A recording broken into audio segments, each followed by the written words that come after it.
ज्योतिष जीवन अध्यात्म चैनल में आप सभी का स्वागत है। आज बात करते हैं अग्निवास की। जिस दिन हवन करना हो उस दिन जानना चाहिए कि आज अग्निवास कहाँ पर है।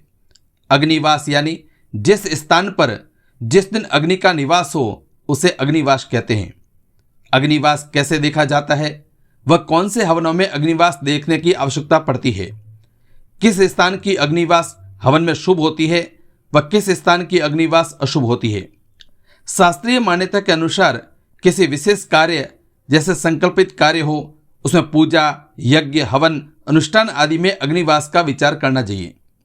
शास्त्रों के अनुसार दिन और तिथि के हिसाब से अग्निवास अलग अलग होता है।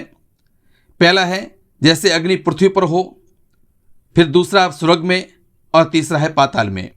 अग्निवास इन तीन स्थानों पर होती है, पृथ्वी, स्वर्ग और पाताल। इन तीन स्थानों पर अग्नि का वास रहता है। जब अग्नि पृथ्वी पर वास करती है तब कोई भी नैमित्तिक हवन, यज्ञ आदि करना चाहिए, क्योंकि पृथ्वी पर वास करने पर और हवन करने पर अच्छा परिणाम होता है, कल्याणकारी होता है। अब बात करते हैं तीनों लोकों में अग्नि का वास का फल क्या होता है। जैसे पृथ्वी पर अगर वास हो तो सुखकारी माना गया है, कल्याणकारी माना गया है। जब अग्निवास स्वर्ग में हो तो अशुभ और प्राणनाशक माना गया है, तो इसमें हवन, यज्ञ आदि नहीं करने चाहिए। तीसरा है पाताल। जब अग्नि पाताल में निवास करे तब धन नाशक होती है, अतः इसमें भी हवन, यज्ञ नहीं करना चाहिए। अब बात करते हैं कि कैसे करें अग्निवास की गणना। सबसे पहले अग्निवास की गणना के लिए तिथि व दिन का मान जानना जरूरी है। तिथि की गणना शुक्ल पक्ष की प्रतिपदा यानी एकम को एक मानकर की जाती है।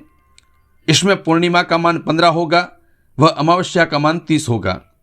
वही दिन की गणना रविवार से होगी, यानी रविवार का मान 1 होगा व शनिवार का मान 7 होगा। अब जिस दिन हवन करना हो उस दिन की तिथि व वार के मान को जोड़कर उसमें 1 और जोड़ दें, फिर प्राप्त योग में 4 से भाग दें।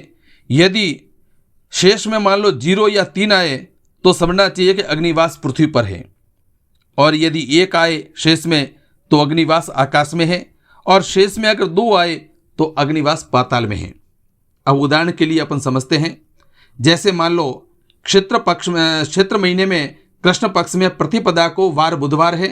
अग्निवास कैसे देखें, तो कृष्ण पक्ष प्रतिपदा यानी उसका मान होगा 16 और बुधवार का मान होगा 4, अतः 16 + 4 बराबर योग क्या आएगा 20।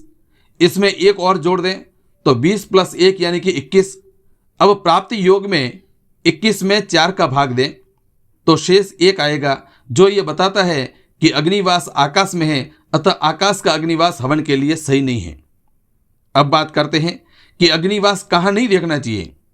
जैसे विवाह में, यात्रा, उपनयन संस्कार में, मुंडन में, व्रत परिपालन में, ग्रहण काल में, युगादि तिथि में, पुत्रोत्पत्ति काल में, ग्रह व गंड आदि की शांति के लिए, दुर्गा उत्सव में तथा नित्य नैमित्तिक कार्य में अग्निवास का विचार नहीं किया जाता है। जय श्री कृष्ण।